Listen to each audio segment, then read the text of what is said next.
Ewan mga boss.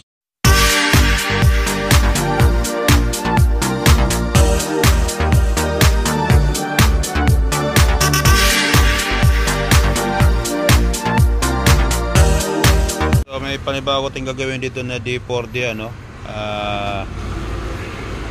Malapit lang to, from Pasig lang. So kung nakikita nyo, bago na yung one seat pulley niya, napalitan na yan. Tapos ganun pa rin, nagbi-blink pa rin yung aircon, no?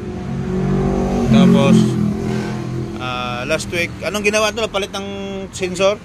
Yung sensor doon sa evaporator, no? Ano yung Oo, so napalit na rin daw sila nung nakarang araw. Ano lang? Parang isang linggo na bakit? Isang linggo. Mga isang linggo na? Wala pa, no?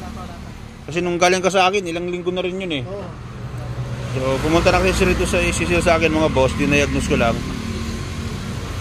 Tapos hanap ko na ng budget. So yun, pinagawa daw nung anak niya, yung thermistor doon pinalitan, no? So yung palit ng thermistor, wala pa rin nagbago, ganun pa din. Ngayon nagpalit na rin try na rin nag-reshuffle ng relay. So ito relay, palit-palit na rin sila ng relay. Dito yung relay niyan sa ilalim. Yan. Tapos meron siyang isang pinuntahan, i-scan lang daw mga boss, 800 na kaagad, no? So doon pa lang talo na kaagad, kasi hindi naman basta-basta lalabas kasi itong problema na to pagdating doon sa scan, no?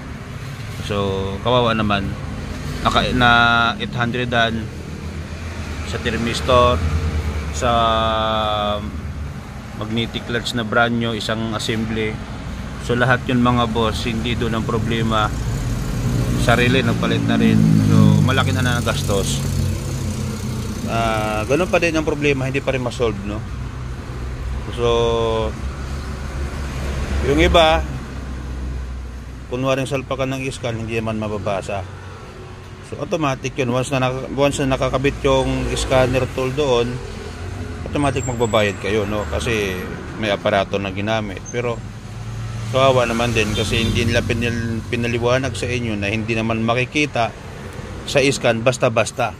So pag hindi kasi marunong magamit ng scanner mga boss, kasi pagkakaakala nila ang scan ay para lang sa makina.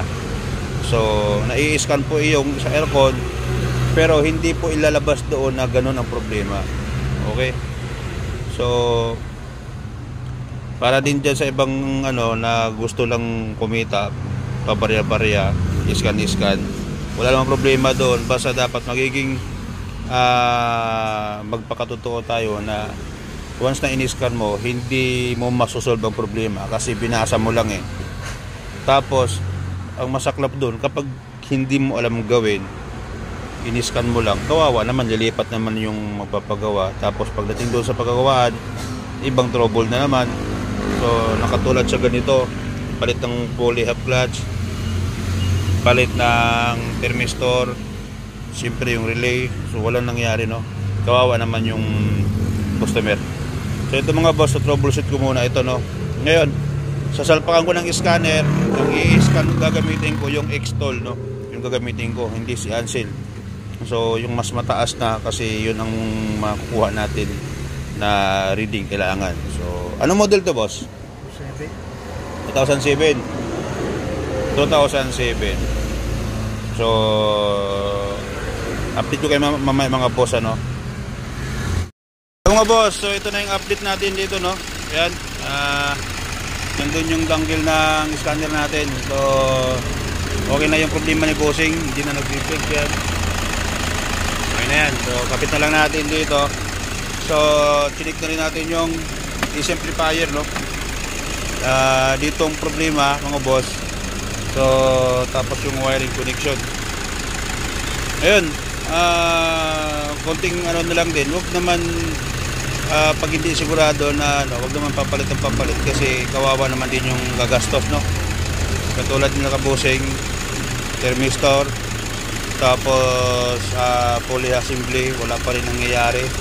Yung relay, wala pa rin nangyayari. So nakamagkano ka na boss? 11,000? Naka 11. Si bossing, shoutout kay bossing, ayan, no?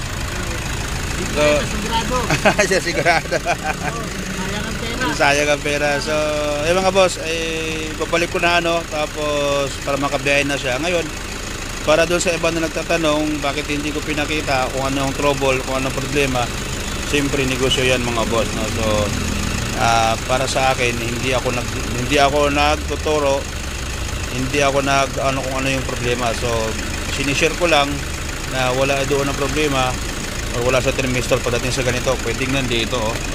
Yan. Pero kailangan ma-scan at mahaba ang troubleshooting bago kayo magpapalit ng module. So, yun lang. Pag may katanungan kayo, tawag kayo sa number nandiyan sa screen o kaya message kayo sa Facebook page natin. Thank you. So mga boss, so okay na itong high HD po sa National Deporte. So ito yung sunod natin. Yung VIOS na to, no? So nagpalit na ng compressor, nawawala pa rin yung lamig. So update natin. Tapusin ko lang itong isa. Tapos pagkaalis nito, pasok natin dito para ma-scan. Okay.